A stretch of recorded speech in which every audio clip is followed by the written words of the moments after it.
Every neighborhood I've lived in has always had like some drama or something going on. In the earlier years of my upbringing, my neighborhood dealt with a lot of gun violence, police interaction, police brutality, drug use, drug abuse, poverty, things of that nature that all come with living in those type of rural type of areas in Washington, D.C. We're aiming to bring peace to our city. We're doing that through a variety of ways. We're, of course, working directly with violence interrupters from all across all 8 wards of the city. What they do is they get credible people from their neighborhoods, those who walk the walk sometimes, those who talk the talk sometimes, but they have changed their lives and they want to make their communities better. When I was younger, I got into a lot of trouble. I fought my entire life. I've had family that's graduated masters, and then I've had family that have battled drug addiction and incarceration. I had one of my closest friends die on my street, like literally 2 doors down from my house. I did not realize until I got to the Peace Academy how hurt our violence interrupters were on a regular basis, and how some of their struggles could not mirror, but be very close to the client that they're aiming to serve, and how just unfair that was. I know what it's like to be on the other side of it, to be a part of the problem, or to witness the problem, and see how it affects the lives of those around you and yourself.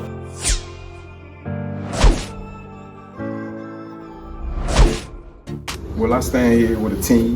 We each are violence interrupters, and we believe that a violence interrupter is one who engages the community, who is proactive in the community, and helping become a liaison between the government as well as the neighborhood, and being able to speak up and speak out and be the voice to get the necessary resources to the very ones in need to help them make that transformation and make that transition, and hope that that will be what interrupts and prevents them from further engaging in violent activities. What the data will never show is the homicide that didn't happen.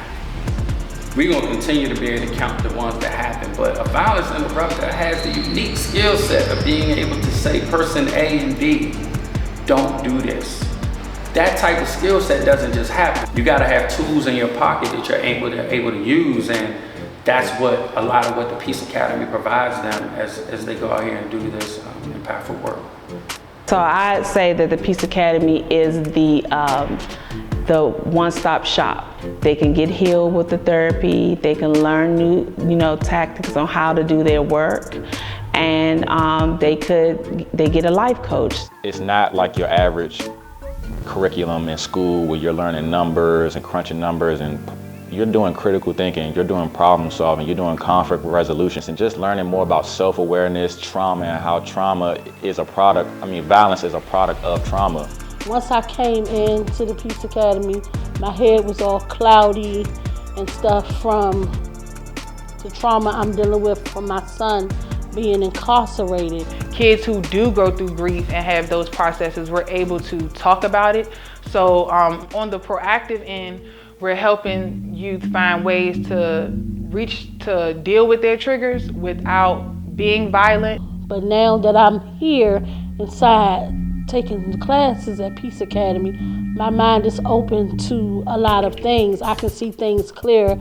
Me being able to come every Tuesday and every Thursday and sit in a room with people that I've never met before, but we all live and come from the same city, but we all have the same goal and agenda, it does something to you. So to come into a room of people that care so much, it's encouraging, it's motivating.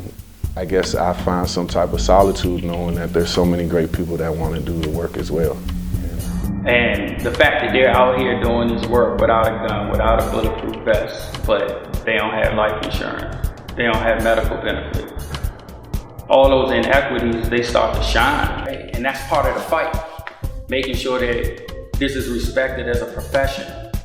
These aren't just people, they know the people in the community and they're out there playing at the playground. Like, that's not what this is. They are doing some specialized expertise work that has to be respected, compensated for, and appreciated. You have to be proactive and preventive so you will not get, the destruction. If you look at the stats, and they are in fact true, Violence Interrupt has helped along the way.